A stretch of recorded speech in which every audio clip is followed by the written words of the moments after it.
하나님 말씀을 전하고자 합니다. 오늘 말씀 제목이 뭐라고요? 말세의 의입니다. 말세의 의. 자, 이 코로나 시국이 한 2년 가까이 되죠. 2년쯤 작년과 올해는 벌써 11월 달이 내일부터 11월 달이니까 한 2년 정도 지속되고 있습니다. 코로나가 터지면서 말세다 이런 얘기들도 많이 했어요. 많이 들어보셨습니까? 말세인가봐. 갑자기 이런 이상한 일이 벌어져가지고 이런 일이 있나, 사람을 괴롭히나 이런 이야기. 코로나 초반에 막 유튜브나 동영상 보면은 막 푹 쓰러지고 하고 하니까, 그리고 뭐 코로나 나타났다라고 하면은 우주복 같은 것도 나타나고 하니까 막 겁나서 그런 얘기들을 많이 했었던 것 같습니다. 이 말세라는 표현을 언제 하죠? 이럴 때 합니다. 좀 혼란스러울 때, 그죠? 세상이 혼탁하고 혼란스럽고, 야 말세인가 보다. 이 말세인가 보다라는 이 뜻에는 뭐랄까요? 어감에는 세상이 잘못됐다라는 게 포함되어 있습니다. 세상이 망할 건가 봐. 야 말세인가 봐. 내가 별꼴을 다 본다. 이런 얘기를 하는 게, 야 세상이 이게 잘못됐어. 별일이 다 일어난다. 이런 의미를 함축하고 있습니다. 또 성경에는 이 말세, 세상 끝날에 여러 가지 심판을 한다라고 쭉 기록이 되어 있어요. 해와 달이 떨어지기도 하고, 불심판을 하고, 이런 일이 성경에 쭉 있습니다. 그래서 성경을 근거로 봤을 때에도 야, 세상이 끝날 이런 심판을 받을 거야. 이런 얘기들을 많이 합니다. 오늘은 그 얘기를 할 거예요. 말세의 의미. 진짜 세상이 망할 것이냐. 성경의 문자 그대로 해석을 하면 진짜로 불심판도 받고 해와 달이 떨어지고 진짜 난리가 벌어질 거냐. 진짜 그럴까? 그 얘기를 오늘 전하려고 합니다. 자, 말세의 의의를 보면 이 원리에서는 어떻게 말세의 의의를 가지고 있냐면 볼까요?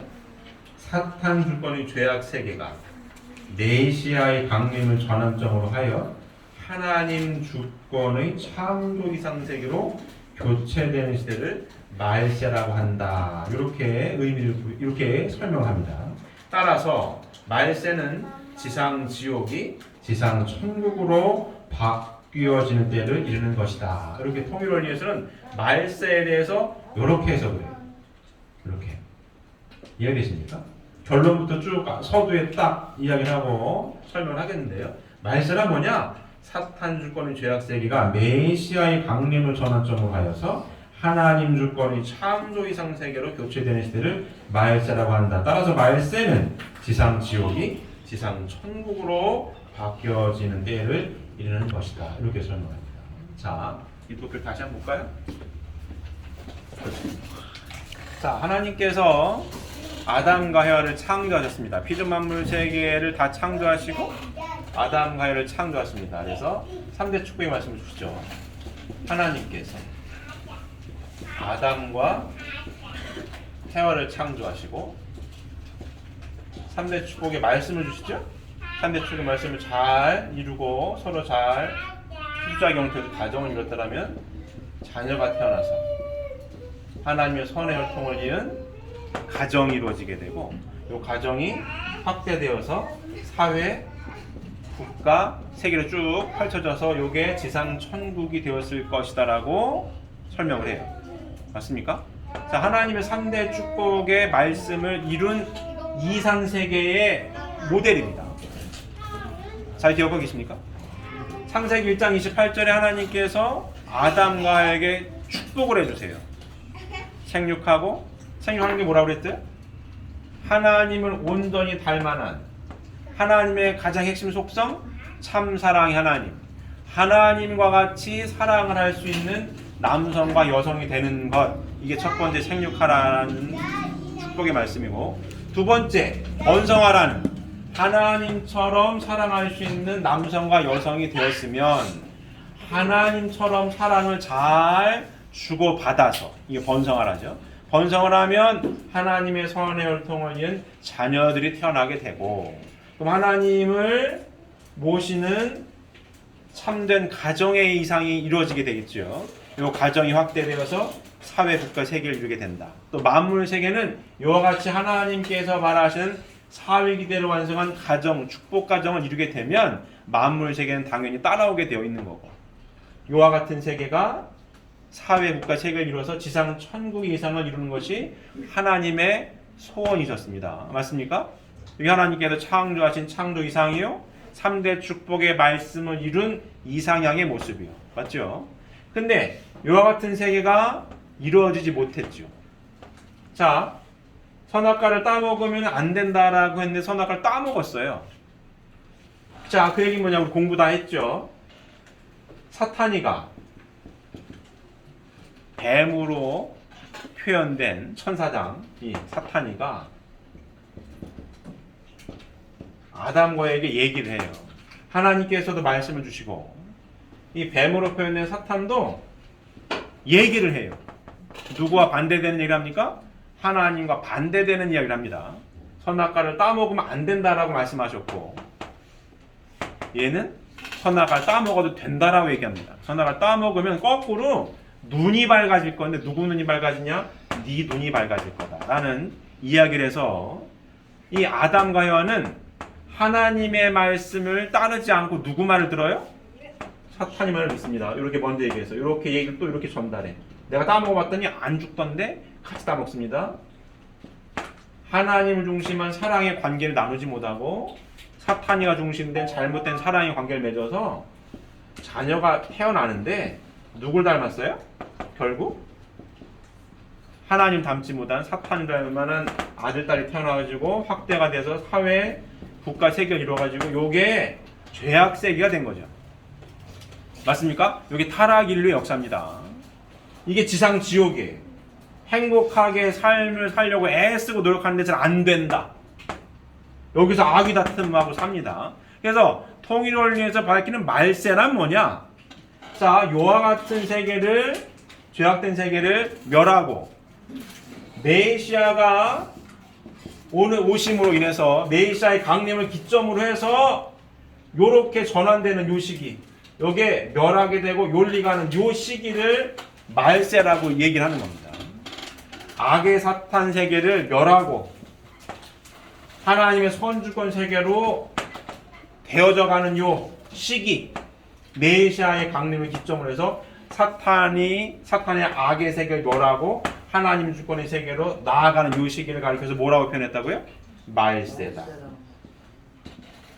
이 악의 세상의 끝, 이게 끝나는 이 시기, 메시아의 강림을 기점으로 해서 하나님 주권의 세계로 넘어가는 요 시기를 말세라고 설명을 하고 있습니다. 결론적인 얘기부터 먼저 하고 진행합니다. 이해가 되셨죠? 이걸 말세라고 통일을 위해서는 밝히고 있는 겁니다. 악의 세계를 멸하고 메시아의 강림을 기점으로 해서 악의 세계를 멸하고 하나님 선주권의 세계로 지상 천국의 세계를 전환된 요 시기를 말세다라고 정의를 내리고 있습니다. 자, 그러므로 말세는 기독교 신도들이 믿어온 대로 천변지가 일어나오는 공포의 때가 아니고 창세 이후 인류가 유일한 소망으로 바라고 나왔던 기쁨의 한 날이 실현되는 때이다라고 설명을 하고 있습니다. 자, 말세가 근데 한 번 있었냐? 말세는 여러 번 있었습니다. 자, 하나님 인간이 타락한 일에 창조 본인의 세계를 복귀하시려는 섭리를 여러 차례 하셨습니다. 그러나 그때마다 인간이 책임 분담을 완수하지 못하여 그 뜻이 이루어지지 않았다 때문에 말세가 여러 번 있었다고 기록되고 있습니다. 노아 때도 말세였습니다. 하나님은 사탄을 중심한 타락 세계를 1600년의 죄악사를 일기로 하여 홍수 심판으로 멸하시고 노아 가정을 중심하고 이상 세계를 복귀하려 하셨습니다. 예수님 때도 말세였습니다. 노아 때, 예수님 때 하나님 예수님을 보내심으로써 사탄을 중심한 죄악 세계를 멸하시고 하나님을 중심한 이상 세계를 복귀하려 하셨습니다. 예수님의 재림 때도 말세입니다. 예수님은 재림하신 후에 영육 아울러 구원 섭리의 목적을 완수하여 지상 천국을 복귀하시게 된다. 이렇게 설명하고 있습니다. 말세가 한 번 있었다? 아니고 말세가 여러 번 있었다라고 설명하고 있습니다. 자, 이거 프린트물 나눠드렸죠? 같이 혼동을 해볼까요? 성경 이야기입니다. 먼저 노아 때 말세 이야기입니다. 창세기 6장 여기 보면 5절부터 13절 좀 길게 프린트했습니다. 자, 같이 혼동해 보실까요?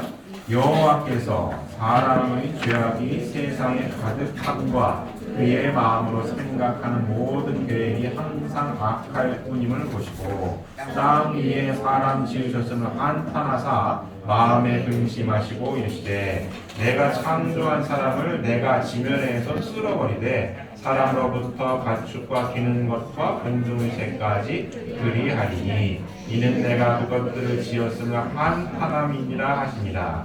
그러나 노아는 여호와께 은혜를 입었더라. 이것이 노아의 조건이라. 노아는 의인이요 당대의 완전한 자라. 그는 하나님과 동행하였으며 세 아들을 낳았으니 셈과 함과 야벳이라. 그때에 온 땅이 하나님 앞에 부패하여 포악함이 땅에 가득한지라. 하나님이 보신즉 땅이 부패하였으니 이는 땅에서 모든 혈육 있는 자의 행위가 부패함이었더라. 하나님이 노아에게 이르시되 모든 혈육 있는 자의 포악함이 땅에 가득하므로 그 끝날이 내 앞에 이르렀으니 내가 그들을 땅과 함께 내라리라. 노아 때도 뭐예요? 말세죠. 하나님께서 홍수 심판을 하겠다라고 하시고 말씀하셨고 하셨지 않았어요? 하셨다는 거죠. 노아 때도 말세다. 노아 때도 말씀했던 거 보고 있고요. 자, 요한복음 5장 22절부터 24절까지 한번 훈독하실까요? 훈독하시겠습니다. 아버지께서 아무도 심판하지 아니하시고 심판을 다 아들에게 맡기셨으니 이는 모든 사람으로 아버지를 공경하는 것 같이 아들을 공경하게 하려 하심이라. 아들을 공경하지 아니하는 자는 그를 보내신 아버지도 공경하지 아니하느니라. 내가 진실로 진실로 너희에게 이르노니 내 말을 듣고 또 나 보내신 이를 믿는 자는 영생으로 얻고 심판에 이르지 아니하나니 사망에서 생명으로 옮겼느니라. 예수님 때도 예수님이 하신 말씀이십니다. 심판을 누구에게 맡겼다고요? 아들에게 맡겼다는 거 아닙니까? 예수님이 구원자이시면서 심판을 오셨죠. 예수님 때도 그래서 말세다라고 말씀을 하고 계시는 거고요. 다음 장 볼까요? 누가복음 17장 24절부터 30절에 있는 말씀 훈독하시겠습니다. 번개가 하늘 아래 이쪽에서 번쩍이어 하늘 아래 저쪽까지 비침같이 인자도 자기 날에 그러하리라. 그러나 그가 먼저 많은 고난을 받으며 이 세대에게 버림받아야 할지니라.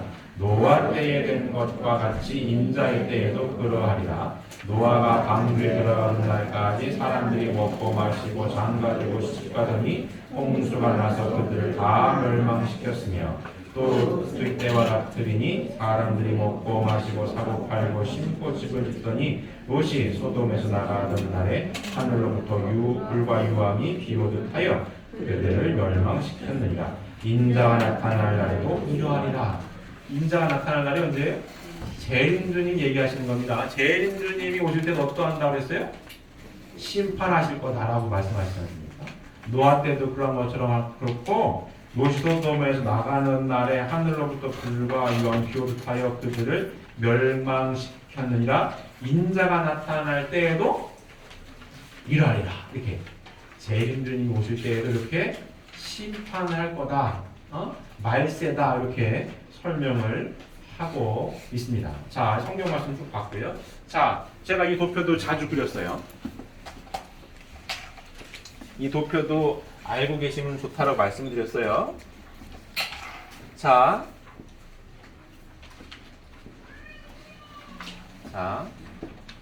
하나님 창조하셨고 아담으로부터 선악과를 따먹어서 타락해서 본인의 위치에서 떨어졌죠.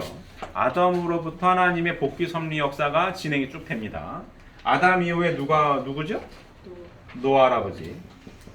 그 다음에 아브라함. 그 다음에 모세. 그 다음에 예수님. 그 다음에 재림주님. 이렇게 하나님의 복귀 섭리 역사가 진행이 됩니다. 이렇게 진행이 되죠. 그래서 요 위치까지 하나님께서 하나님의 창조 이상은 하나님의 3대 축복의 말씀을 이루는 게 전부입니다. 맞습니까? 이와 같은 세계를 이루시고자 하는 게 처음부터 지금까지 전부예요. 근데 이와 같은 세계가 이루어지지 않고 이와 같은 세계가 이루어졌어요. 그래서 이와 같은 세계를 멸하시고 없애고 이와 같은 세계를 다시 이루시고자 계속 섭리를 진행하시는 거죠. 섭리의 중심 인물들을 이렇게 보내시면서 이해되십니까? 이와 같은 세계를 멸하고 이와 같은 세계로 넘어가는 메시아의 강림을 기점으로 해서 이 시대가 언제라고요? 말세라고 설명하고 있고, 부활론에서는 이와 같은 세계에 있던 사람들이 이와 같은 선지자들의 말씀을 통해 가르침을 통해 이와 같은 하나님의 법도대로 삶을 살고자 애쓰고 노력할 때 이렇게 넘어가는 과정적인 현상을 뭐라고 한다고요? 부활한다고. 죽은 자가 벌떡 무덤을 헤치고 나오는 게 아니라 여기서 이렇게 가기 위해 노력하는 이 과정적인 현상을 뭐라고 얘기했어요? 부활한다라고 얘기했고, 말세는 이와 같은 세계를 멸하시고 이와 같은 세계를 이루시고자 이와 같은 선지자들을 보내서 이 사람들을 이와 같은 하나님 주권의 선의 아들 딸로 구원하시고자 하는 요 때를 말세라고 하고 있고, 말세는 그래서 한 번이 아니라 노아 때도 예수님 때도 재림주님 때도 말세다, 요 얘기를 하고 있는 겁니다. 이해되십니까? 이해되십니까? 요 도표가 같이 잘 종합적으로 이해가 되면은 복귀 섭리가 여기 다 들어있는 거예요. 일목요연하게 하나님의 창조 이상은 처음부터 끝까지 이와 같은 이상세계를 이루시고자 하는 게 전부이고, 이와 같은 타락된 세계가, 그래서 이와 같은 타락된 세계를 이와 같은 섭리자, 섭리의 중심 인물들 메시아를 보내서 멸하고 이와 같은 선의 세계로 복귀해 나가는 과정을 복귀 섭리라고 하고 있고, 우리는 그래서 섭리적인 역사관, 섭리사관을 가지고 섭리적인 삶을 살아가고 있는 사람들이 우리들이에요. 이해되십니까? 그래서 지금 우리는 어디에 살고 있다고요? 재림주님이 오신 이 시기에 살고 있다. 요 시기에. 그래서 이 시기는 좀 이따도 말씀드리겠지만, 이 시대는 어느 시대에 지금 우리가 그래서 말세에 살고 있다니, 말세. 재림주님 이후에 오실 분이 있어요, 없어요? 없어요. 말세라고 하면은 마지막 말세 시대에 누가 살고 있다고요? 우리가 살고 있는 거예요. 예수님 때도 말세고 노아 때도 말세였지만, 재림주님 이후에 말세는 있다 없다? 없다니. 하나님에 대해서 모든 것을 밝히 해명하셨으니 완벽하게 영유가 어른 구원의 세계, 이와 같은 세계를 멸하고 하나님께서 태초부터 바라셨던 이와 같은 이상세계를 이루어 나가는, 구체적으로 일어나가는 시대에 누가 살고 있다고요? 우리가 살고 있다. 그래서 우리는 이와 같은 세계를 멸하는 섭리의 누구라고요? 중심 인물들. 그래서 잘났건 못났건 타이틀이 뭐가 붙었다고요? 종족적 메시아 타이틀이 붙은 겁니다. 더 이상은 없어요, 말세가. 이와 같은 세계를 완벽하게 멸할 수 있는 새 진리의 말씀을 갖고 오신 재림주님의 말씀을 공부하고 상속받고 깨닫고 실천하고 살아가고 있는 우리들이기 때문에 대를 이어서 이와 같은 삶의 노정을 계속 상속하고 이어서 쭉 가서 결국은 이와 같은 세계를 멸하고 이와 같은 세계를 이루어 나가야 할 중심 인물들이 여기 계신 여러분들입니다. 맞습니까? 이게 명확해야 합니다. 우리들의 삶의 가치관이기도 합니다. 자, 다음 보면, 그래서 많은 기독교 신도들이 성서에 기록되어 있는 문자 그대로 말세는 천변지변으로 인간 사회에도 상상할 수 없는 변화가 생길 것으로 알고 있습니다. 그러나 인류 역사가 복귀섭리 역사라는 것을 이해한다면 이 말세의 징조는 문자 그대로 나타나지 않는다는 것을 알 수가 있습니다. 인류 역사가 무슨 역사라고요? 복귀섭리 역사. 자, 이와 같은 세계를 멸하고 이와 같은 세계를 만들어가는 하나님의 섭리. 도표를 그리면 이와 같은 도표. 그래서 결국은 하나님께서 바라시는 세계로 만들어 복귀섭리 역사라는 사실을 알면 문자 그대로 천변지는 일어나지 않는다라고 설명하고 있는 겁니다. 그렇다면 말세에 관한 성서의 이름 각각 무엇을 상징한 것인가를 알아보도록 하겠습니다. 자, 성경에 보면 창세기 6장 13절을 보면 노아 때에도 말세가 되어 땅을 멸한다라고 하셨지만 사실상 땅을 멸하지 않으셨죠. 땅은 그대로 있는 거 아니에요. 홍수했다고 물이 빠지니까 땅이 그대로 있는 거 아니에요. 전도서, 자 여기 보면 베드로후서 3장 12절부터 쭉 나온 이 성구가 요 같은 성구예요. 땅을 멸한다. 요 한번 볼까요? 베드로후서 어떤 성구인지. 자, 베드로후서 3장 12절 한번 같이 훈독해 보시겠습니다. 훈독하시겠습니다.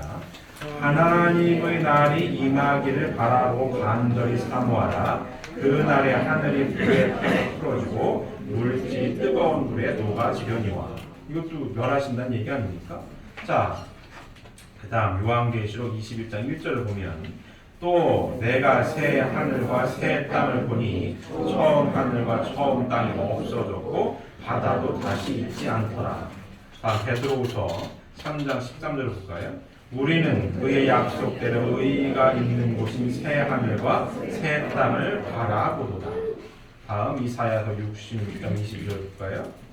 내가 지을 새 하늘과 새 땅이 내 앞에 항상 있는 것 같이 너희 자손과 너희의 이름이 항상 있으리라. 여호와의 말이니라. 이게 뭡니까? 새 하늘과 새 땅을 계속 얘기하죠.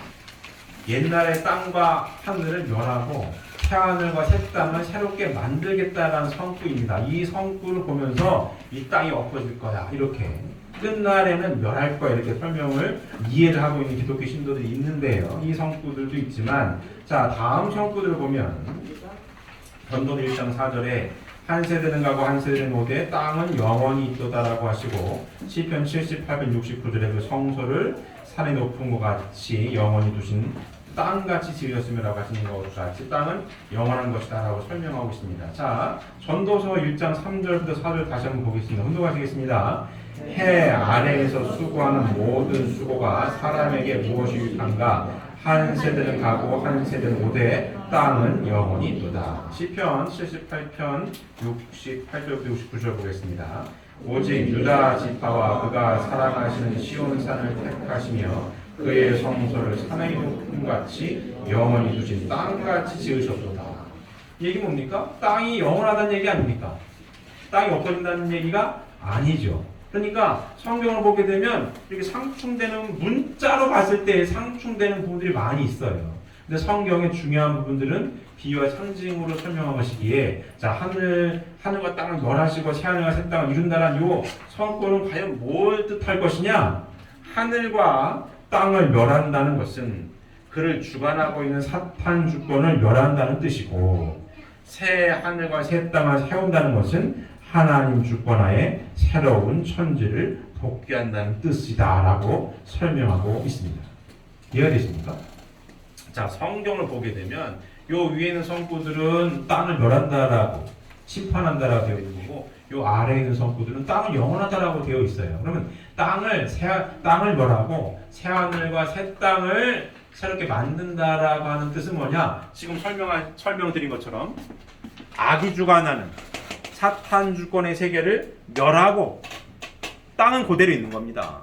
사탄 주권의 세계를 멸하고 하나님 주권의 선의 세계를 복귀해 나아가겠다라는 뜻을 의미하고 있다라고 설명하고 있는 겁니다. 이해가 되시죠? 자, 이해가 되시죠? 자, 요 성구에 대해서 알아봤고요. 자, 다음 보면 성경에 보면, 자, 하늘과 땅을 불러서 심판한다는 얘기가 많이 나와요. 베드로후서 3장 12절에 말세에는 하늘이 불에 타서 풀어지고 체질이 뜨거운 물에 녹아진다라는 기록이 있고요. 말라기 4장 1절을 보면 예수님 때도 불러서 심판하신다라고 예언되어 있고, 누가복음 12장 49절에는 예수님이 불을 땅에 던지러 오셨다는 말씀도 있습니다. 자, 말라기 4장 1절 볼까요? 훈독하시겠습니다. 만군의 여호와가 이르노라. 보라, 용광로 불 같은 날이 이르리니 교만한 자와 악을 행하는 자는 다 지푸라기 같을 것이다. 이르는 날에 그들을 살라 그 뿌리와 가지를 남기지 아니할 것이로되. 자, 요한복음 12장 49절도 한 번 더 보시겠습니다. 내가 불을 땅에 던지러 왔노니 이 불이 이미 붙었으면 내가 무엇을 원하리요? 라고 설명하고 있습니다. 불심판을 한다는 뜻이죠. 끝날에 불러서 심판하겠다라고 한 대표적인 성구들입니다. 근데 그러나 그 당시에 불러서 심판하신 흔적은 찾을 수가 없고, 야고보서 3장 6절에 혀는 곧 불이요라고 한 말씀에 의하여 불심판은 곧 혀의 심판이요 그것은 곧 말씀 심판임을 알 수 있습니다. 야고보서 한번 볼까요? 야고보서 3장 5절부터 6절 같이 공독하시겠습니다. 이와 같이 혀도 작은 지체를 대 큰 것을 자랑하도다. 보라, 얼마나 작은 불이 얼마나 많은 나무를 태우는가. 혀는 곧 불이요 불의의 세계라. 혀는 우리 지체 중에서 온 몸을 더럽히고 삶의 수레바퀴를 불사르나니 그 사는 것이 지옥불에서 납니다. 그래서 통일원리에서 뭐라고 밝히냐면 불심판은 그냥 불로서 다 심판한다는 말 그대로의 물질적인 불이 아니라 무슨 심판이다? 말씀 심판이다. 혀는 곧 뭐라고요? 불이다라고 하시니 야고보서의 말씀 근거로 해서 불심판, 예수님 때도 불을 땅에 던지러 왔다라고 하고 불심판한다고 했는데 불났다는 적이 없거든요. 그러니까 재림 때도 불심판한다는 게 아니라 말 그대로 불로서 한다는 게 아니라 불심판은 뭐다? 말씀 심판을 의미한다라고 설명하고 있습니다. 가끔 지하철 타면 불신지옥 이렇게 앞뒤로 이렇게 하고 다니는 사람 보신 적 있습니까? 보셨습니까? 예수 구원 불신지옥 이렇게 써 있어요. 불러서 심판한다는 사람도 있습니다. 가끔 지하철 이렇게 걸고 다녀요. 불심판 받습니다. 예수님 안 믿으면 불심은 받습니다라고 하시는 분들이 있습니다. 신앙심이 좋으신 건 좋으신 건데 좀 더 한 차원 더 높여서 불심판이 말 그대로 불심판이 아니라 무슨 심판이다? 말씀 심판이다 라고 설명하고 있습니다. 자, 여기서 중요한 부분이 있습니다.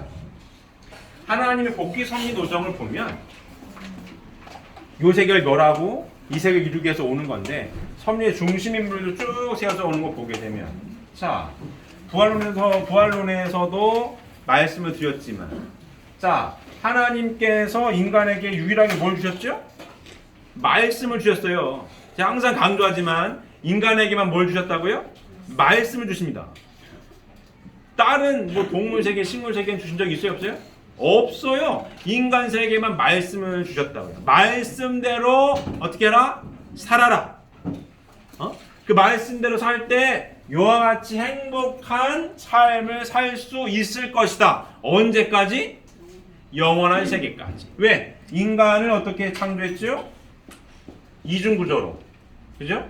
마음의 세계와 육신의 세계를 줬다, 이렇게.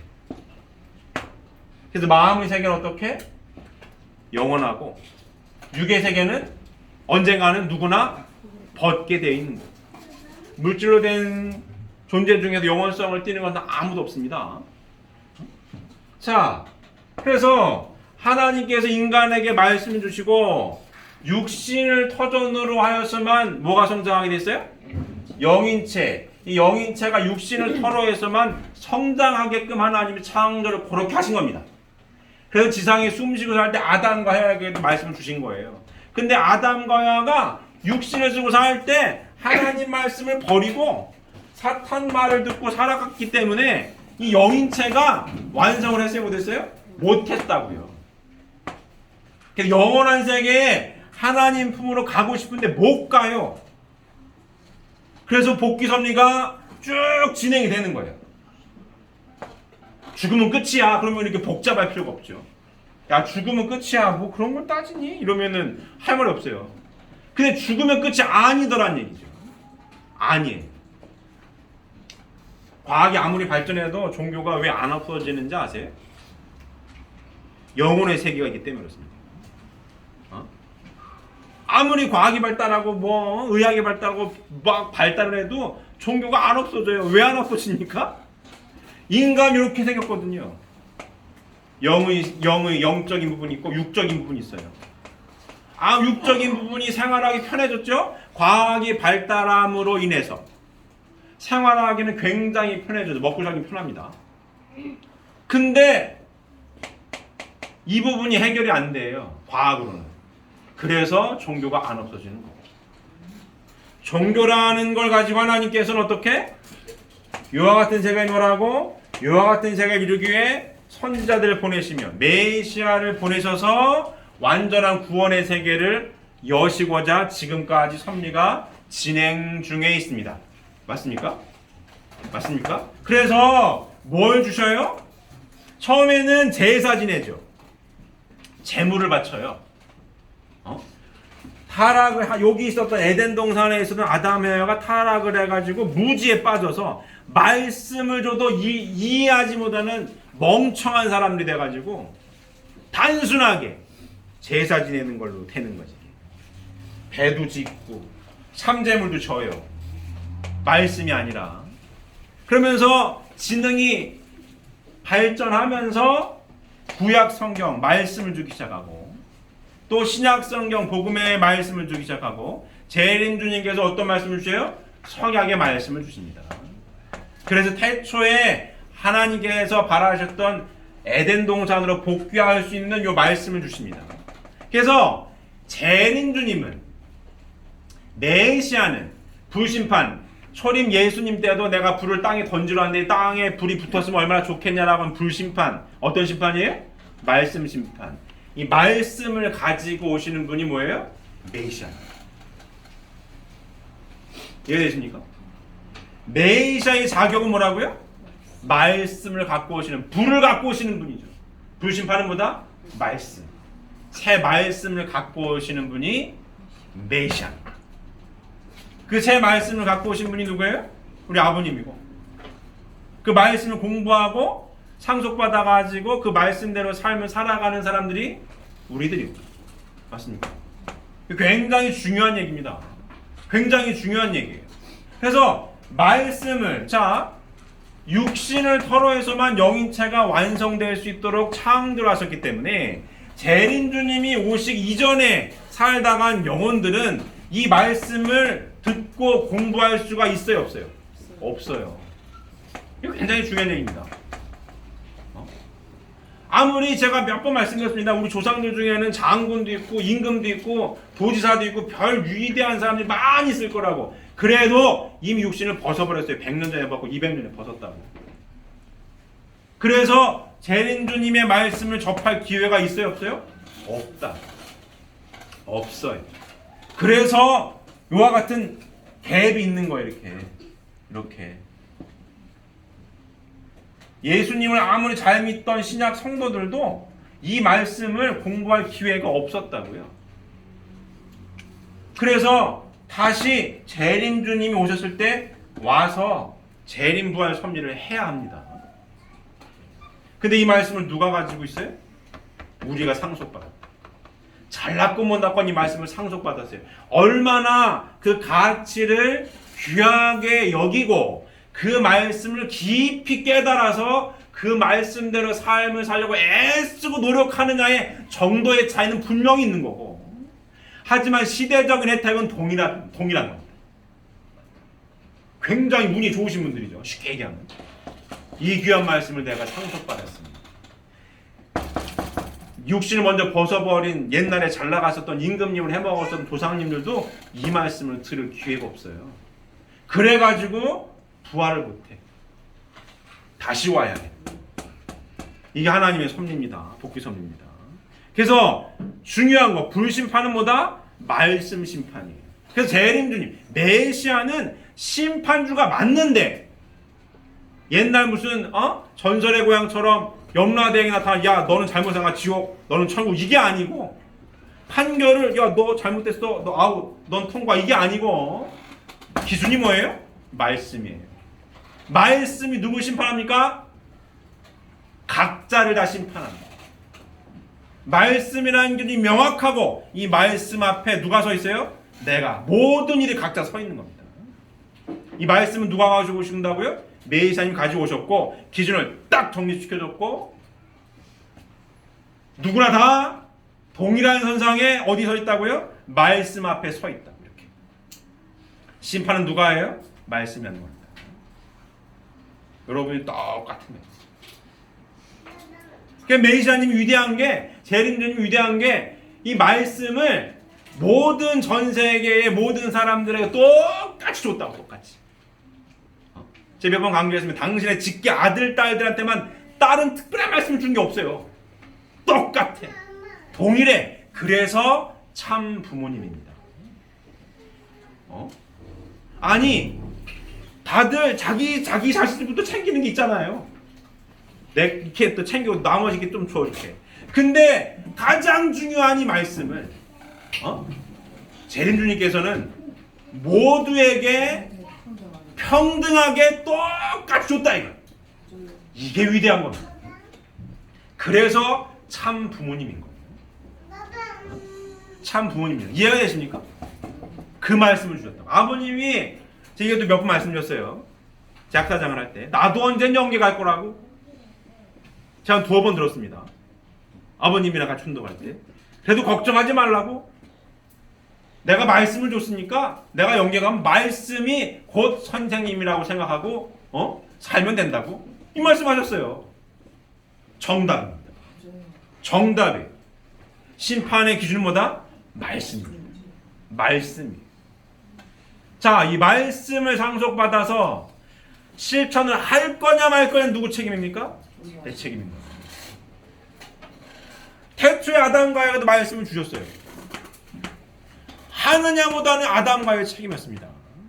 지금 가장 복된 자리에 서 있는 우리들이 성약의 말씀을 상속받았는데 이 말씀대로 살 거냐 말 거냐, 말씀을 깨달아서 실천을 할 거냐 말 거냐 누구의 책임입니까? 내 책임입니다. 이 말씀 앞에 서 있는 내가 애누리가 있어요 없어요? 없어요. 내가 잘 아는 사람이라고 빼주고 도와줄 게 있어요 없어요? 없어요. 사람이라면 할 수 있겠지. 내 친한 사람이네? 에이, 내가 눈 감아줄게 이렇게 할 수 있겠죠. 넌 나한테 찍힌 애 아니야? 야, 너 아웃이야. 이럴 수 있겠지만 말씀은 그럴 수가 없는 거예요. 똑같은 겁니다. 말씀 기준이야. 이 말씀 앞에 누가 서 있어요? 내가 서 있는 거예요. 이 오늘날 우리들의 위치입니다. 복귀된 에덴 동산에 갈 수 있는, 복귀된 에덴 동산의 삶을 살 수 있는 내 기준이에요. 그래서 아버님께서는 뭐예요? 내 이름으로 기도하는 시대를 열어준 거예요. 복귀됐으니까. 이 말씀대로 산다고 약속했지 니들. 이렇게 된 거죠. 축복 가정들 아닙니까? 축복받을 때 얘기를 해요. 이 말씀대로 살 것을 맹세하느냐 먼저 물어보셨습니다. 기억하십니까? 다들 대답하셨죠. 그래서 아버님 하나님께 보셨죠? 이 말씀대로 산다라고 다짐하는 아들 딸들이니 하나님의 아들 딸들로 복귀해 주십시오. 하나님의 아들 딸들로 인정해 주십시오. 이게 축복이에요. 그게 성화문답 먼저 물어보고 축복 대상자들이 예 대답하고 그리고 아버님 축도해 주시는 거예요. 하나님 들으셨죠? 하나님의 아들 딸로 산다고 이 말씀대로 산다고 다짐하고 맹세한 하나님의 아들 딸들이니 하나님의 아들 딸들로 축복해 주시고 받아 주십시오. 이겁니다. 이게 축복이에요. 그리고 뭐라고 해요? 이제는 타락하기 전에는 이런 중보자가 있었어요 없어요? 없었거든요. 하나님하고 아들, 딸, 부자지 관계. 그래서 누구 이름으로 기도해요? 내 이름으로. 이 복귀 섭리를 깊이 알면 그래서 내 이름으로 기도하는 시대가 가능한 거고 이 시대를 열어줬고 이 시대에 살고 있는 내가 참 복받은 사람이구나 알고 살아가죠. 근데 이걸 잘 모르면 이와 같은 깊은 내용을 잘 모르면 아니 어떻게 자기 이름으로 기도를 해? 예수님의 이름을 빌려서 해도 참 죄송스러울 판에 이러는 거거든요. 이해되십니까? 그러니까 여기 기독교 신앙의 기본 베이스로 되어 있는 분들은 이해를 해요. 우리 최원 집사님 같은 분들은 이해가 되니까 빙긋이 웃으시잖아요. 기독교인들은 기절할 이야기에 지금 이게 내 이름으로 기도를 해? 이런 말도 안 되는 이런 거거든요. 근데 복귀 성령 이렇다고. 내가 이 자리에 서 있다라는 게 정말로 귀하고 값진 자리입니다. 얼마나 아는지 모르지만 귀하고 값진 자리예요. 2세 3세 아들 딸들 이해가 됩니까? 우리 명진 이해가 돼? 이해가 됩니까? 굉장히 중요한 얘기예요. 이 자리에 서서 내 이름으로 기도한다. 말씀 심판을 하기 위해 새 진리의 말씀을 갖고 온 재림주님, 그 말씀을 펼치셨고 그 말씀 앞에 내가 서 있고, 나는 이 말씀이 삶의 가치관이 되어서 섭리적인 역사관을 가지고, 난 섭리적인 가치관을 가지고 난 이 세계를 없애고 이 세계를 이루고 살 거야. 이게 내 삶의 가치관이야. 그래서 나는 하나님을 중심한 절대적인 1대1의 절대 사랑의 지절을 반드시 지킬 거야. 나는 목에 칼이라도 이건 바꿀 수가 없어. 천하를 주고도 바꿀 수 없는 내 부인이고, 천하를 줘도 바꿀 수 없는 내 남편이야. 내 아들 딸이기 전에 하나님의 선행을 통하는 귀한 아들 딸들이야. 이게 내 삶의 가치관이에요. 기준입니다. 그래서 함부로 하지 않는 겁니다. 남편과 부인이 서로가 서로를 존중하는 거고, 말도 함부로 하지 않아요. 세상은 승질나면 욕하고 싸워요. 근데 이와 같은 가치관을 가지고 있는 우리는 하나님 대신 사랑하는 내 남편과 부인이기 때문에 말을 함부로 하지 않습니다. 귀한 사람들이에요. 오늘 일요일 아침 경배 시도 다 하셨습니까? 부모 참고 하나님과 참고 경배드리고 부 맞절하잖아요. 남편과 부인이 서로 맞절을 해. 이렇게 서로 존중하는 거 아닙니까? 존중하는 거예요. 그러면 이 말씀대로 산다라고 다짐하고 살았다가 일요일날 경배식 하려고 둘이 섰어. 이렇게 마주보고. 근데 어제 싸웠어. 내 마누라하고 내 남편하고 싸워가지고 욕을 하고 싸웠어. 이게 참 잘못했네 이거. 이렇게 산다고 했다가 이거 참 반성하게 되죠. 그리고 자녀들한테 경배를 받지 않습니까? 자녀들을 대할 때도 내 아들 딸이기 전에 하나님의 아들 딸임을 알고, 왜? 말씀 심판으로 말씀을 갖고 오신 아버님으로부터 재림주님으로부터 배웠잖아요. 그게 삶의 기준이고 딱 서 있잖아요, 내가. 그러면 내 아들 딸을 어떻게 대할 거냐는 얘기죠. 하나님의 선행을 통해 아들 딸로서 귀하게 잘 대했는지 점검하는 거죠. 아들 딸들은 이와 같은 축복 가정 안에서 교육을 받고 사는 아들 딸들은 엄마 아빠가 누구 대신이에요? 하나님 대신이니 엄마 아빠한테 잘해야지. 그러니 엄마 아빠 앞에 경배를 드리죠. 감사한 마음으로. 이게 축복 가정의 가치입니다. 이게 하나님께서 바라신 이상세계의 모습입니다. 이게 우리의 삶의 가치관이에요. 그래서 3대가 하나 되어 사는 삶을 추구해요. 요즘 시대들은 기절할 일이지. 3대 어떻게 살아? 이렇게 되는 거죠. 못 살아. 어떻게 살아? 이렇게 되는 거죠. 요즘 신세대들은 터치를 안 하는 게, 야, 니들끼리는 잘 살아라. 간섭이라고 생각하고. 간섭이 아니죠. 가치관이 동일하면 간섭이 아닙니다. 가치관이 다르면 간섭이 될 수 있어요. 세대 차이가 나는 거. 가치관이 같으면 하나 될 수 있습니다. 삶의 추구하는 방향이 동일하기 때문에. 하지만 가치관이 달라. 여긴 다 따로 국밥이거든. 다 나 잘났다거든. 내 눈이 밝아진다라고 해서 내가 사랑을 내 멋대로 했기 때문에 남녀가 하나 되지 않아요. 끌리긴 하지. 그지만 오래 못 가. 왜? 존중하지 않거든. 내가 항상 중심이거든. 내 마음이 바뀌면 버리는 거죠. 내 마음이 아니면 싸우는 거고. 너가 잘났어, 나도 잘났어 하고 갈라지는 거예요. 아들 딸들도 내 입 조그만 게 말 안 들어 이렇게 되는 겁니다. 여기도 아유 부모라고 이렇게 되는 거예요. 할머니 할아버지 보겠어요? 잘 안 보지. 다 갈라지는 거지. 그래서 요와 같은 가치관을 가지고 3대가 하나 되어 삶을 살겠다고 추구하는 요 삶이 기적 같은 거죠. 오늘날 시대에. 하지만 불가능한 겁니까? 가능한 겁니다. 뭐가 동일하면? 가치관. 이 말씀 앞에 할머니도 서 있고 할아버지도 서 있고 엄마 아빠도 말씀 앞에 서 있고 나도 말씀 앞에 서 있는 거예요. 그리고 이 말씀을 진리 말씀을 받아들여서 이 말씀을 살려고 서로 노력하는 거예요. 그래서 이 안에서 만나는 겁니다. 말씀 안에서. 그래서 풀어가면서 만나고 노력하는 겁니다. 그 삶의 가치가 점점점 높아지는 겁니다. 아무리 돈이 많고 뭐 권력을 줬어도 부부가 하나 안 되고 맨날 죄 뜯고 싸우면 사는 게 행복하잖아요. 자식이 말 안 들어. 행복하지 않습니다. 어느 날 내가 많이 가진 줄 알았더니 혼자야. 부인도 따로 놀아, 남편도 따로 놀아, 애들도 따로 놀아. 행복하겠습니까? 행복하지 않습니다. 돈으로 되는 게 아니에요. 돈으로 되는 것 같지. 현실적으로 보면 돈으로 되는 것 같지. 대표적으로 어른들이 하는 말이 있어요. 죽을 때까지 재산을 물려주면 된다 안 된다? 안 된다는 거 아니야.